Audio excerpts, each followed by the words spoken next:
আমার মা বাবা কেউ নেই, আমি ক্লাস 4-এ পড়ি। বিহান শিশু কল্যাণ সমিতির পক্ষ থেকে আজ অনাথ শিশু যে তার বাবা মা দুজনকেই হারিয়েছে তার হাতে একটি নতুন সাইকেল উপহার হিসেবে তুলে দেওয়া হলো সমিতির পক্ষ থেকে।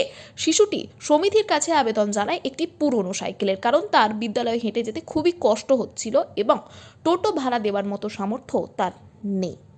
এবার সেই কথা মাথায় রেখে বিহান শিশু কল্যাণ সমিতির পক্ষ থেকে পুরনো সাইকেল না দিয়ে একটি সম্পূর্ণ নতুন সাইকেল ও পাঠ্য সামগ্রী এবং বেশ কিছু খাবার শিশুটির হাতে বছরের প্রথম দিনেই তুলে দেওয়া হয়।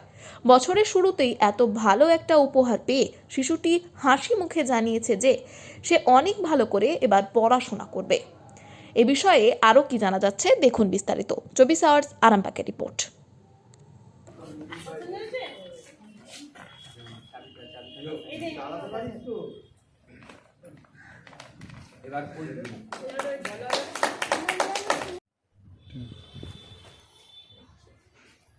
আমার মা বাবা কেউ নেই, আমি ক্লাস 4-এ পড়ি, এবার 5-এ উঠবো। আমি হেঁটে যেতে পারবো না বলে টোটোয় পয়সা দিতে পারবো না বলেই আমি বেহানে জানিয়েছিলাম যে আমার পুরনো সাইকেল দরকার। ওরা আমাকে একটা নতুন সাইকেল দিয়েছে, এটা পেয়ে আমি খুব খুব খুশি।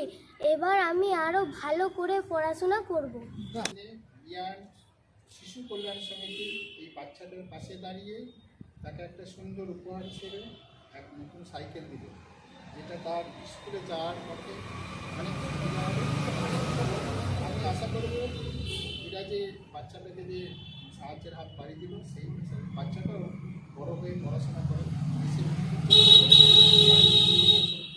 সেই পরবর্তীকালে কেউ কিছু অনুদান রাখবে।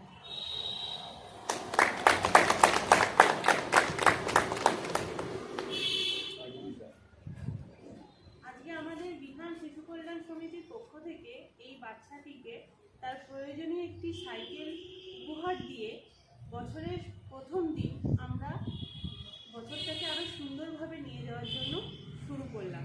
এতে আমরা সবাই খুব খুশি এবং যাতে এই বাচ্চাটা বড় হয়ে নিজের পায়ে দাঁড়াতে পারে এবং আমাদের বিহানকে মনে রাখে এবং বিহানের আজকে যে বিহান ওর পাশে দাঁড়িয়েছে সেই জন্য উপকৃত হয়, আমরা সেই কাজটাই করি।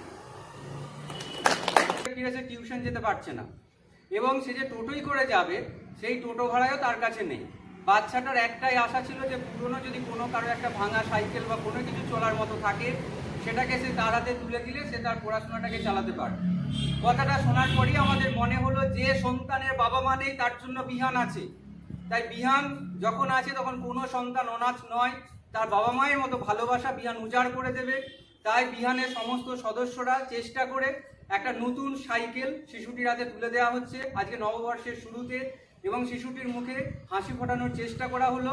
তার সাথে এটাও আশা করা যাচ্ছে যে ওই শিশুটা সাইকেলটা পাওয়ার পর তার অনেকটা কষ্ট কমবে, সে মন দিয়ে পড়াশোনা করবে এবং সে সমিতির অনুযায়ী সে যে আরো ভালোভাবে সে চেষ্টা করবে যাতে সমিতির কাছে সে আরো ভালো একটা ছাত্র হয়ে উঠতে পারে।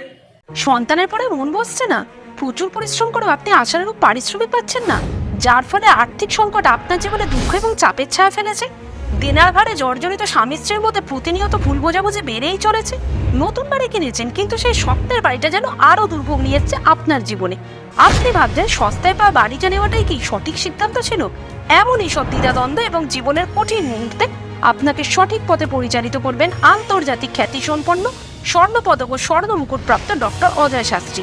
তিনি শুধু আপনাকে পথই দেখাবেন না, আপনার জীবনে সত্যিকারের সুখ, শান্তি, ঐশ্বর্য, অর্থ যেন সঠিক সময় আপনার কাছে পৌঁছে দেয় সেই দায়িত্বও নেবেন। তার অভিজ্ঞতা এবং জ্ঞানের আলোতে আপনার জীবন হয়ে উঠতে পারে নিরুদ্বেগ ও সমৃদ্ধির পথে ধাবমান। তাই আর দেরি নয়, স্ক্রিনে দেওয়া নাম্বারে এখনই ফোন করে ডক্টর অজয় শাস্ত্রীর সাথে যোগাযোগ করুন। কে জানেন, হয়তো একটি মাত্র ফোনই আপনার জীবনকে বদলে দিতে পারে।